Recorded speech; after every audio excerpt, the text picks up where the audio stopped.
salam sejahtera. Saya Dr. Haris Abdul Rahman.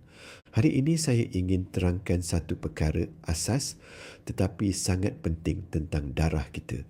Ramai orang pernah dengar istilah sel darah merah dan hemoglobin. Tetapi tidak semua benar-benar faham apa fungsi sebenarnya. Sel darah merah adalah komponen utama dalam darah. Kalau kita lihat darah dengan mata kasar, warnanya merah. Warna itu datang daripada sel darah merah. Dalam setiap titisan kecil darah, terdapat berjuta-juta sel darah merah. Ia sentiasa bergerak dalam salur darah kita tanpa henti. Fungsi utama sel darah merah ialah membawa oksigen. Oksigen ini kita sedut melalui paru-paru setiap kali kita bernafas. Dari paru-paru, oksigen akan dipindahkan ke dalam darah. Di sinilah peranan sel darah merah bermula.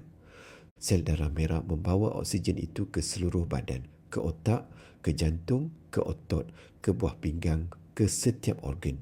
Setiap sel dalam badan kita memerlukan oksigen untuk menghasilkan tenaga. Tanpa oksigen yang mencukupi, sel-sel badan tidak dapat berfungsi dengan baik. Di dalam sel darah merah terdapat satu bahan yang dipanggil hemoglobin. Hemoglobin inilah yang sebenarnya memegang dan membawa oksigen. Ia bertindak seperti pengangkut. Tanpa hemoglobin, sel darah merah tidak dapat menjalankan tugasnya dengan berkesan. Hemoglobin juga yang memberi warna merah pada darah. Ia mengandungi zat besi. Zat besi membantu hemoglobin mengikat oksigen dengan lebih kuat. Itulah sebabnya apabila seseorang kekurangan zat besi, bacaan hemoglobin boleh menjadi rendah. Apabila doktor membuat ujian darah, salah satu bacaan yang sering dilihat ialah paras hemoglobin. Ini kerana paras hemoglobin memberi gambaran sama ada badan kita membawa oksigen dengan mencukupi atau tidak. Jika paras hemoglobin rendah, keadaan ini dipanggil anemia. Mengapa anemia boleh berlaku? Ada banyak sebab. Mungkin kerana kekurangan zat besi, mungkin kehilangan darah, mungkin masalah pembentukan sel darah merah di dalam sumsum tulang. Namun begitu, tidak semua bacaan yang sedikit rendah itu berbahaya. Kita perlu lihat keseluruhan keadaan, umur, jantina, simptom, sejarah kesihatan dan trend bacaan sebelum ini. Satu bacaan sahaja tidak cukup untuk membuat kesimpulan. Sebaliknya, jika paras hemoglobin terlalu tinggi, ia juga mungkin memerlukan penilaian. Ada keadaan tertentu yang menyebabkan badan menghasilkan lebih banyak sel darah merah. Kadang-kadang ia berkaitan dengan faktor persekitaran, seperti tinggal di kawasan tinggi. Kadang-kadang ada sebab perubatan yang lain.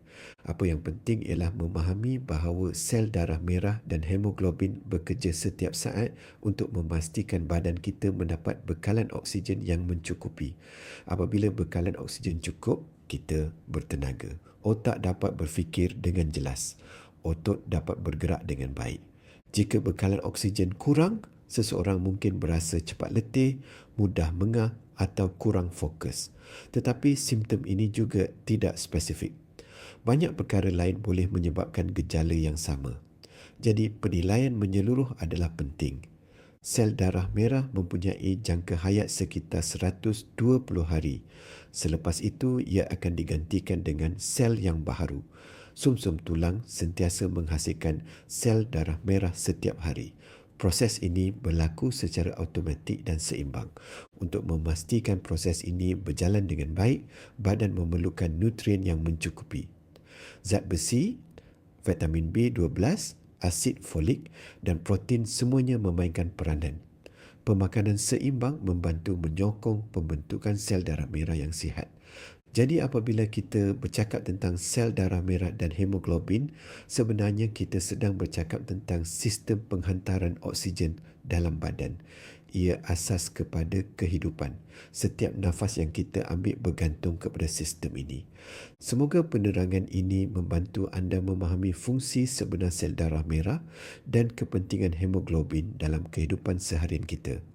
Jika anda rasa penerangan ini bermanfaat, kongsikan dengan keluarga dan rakan-rakan supaya lebih ramai yang faham tentang kesihatan darah mereka. Terima kasih kerana menonton. Saya Dr. Haris Abdul Rahman, pakar darah anda.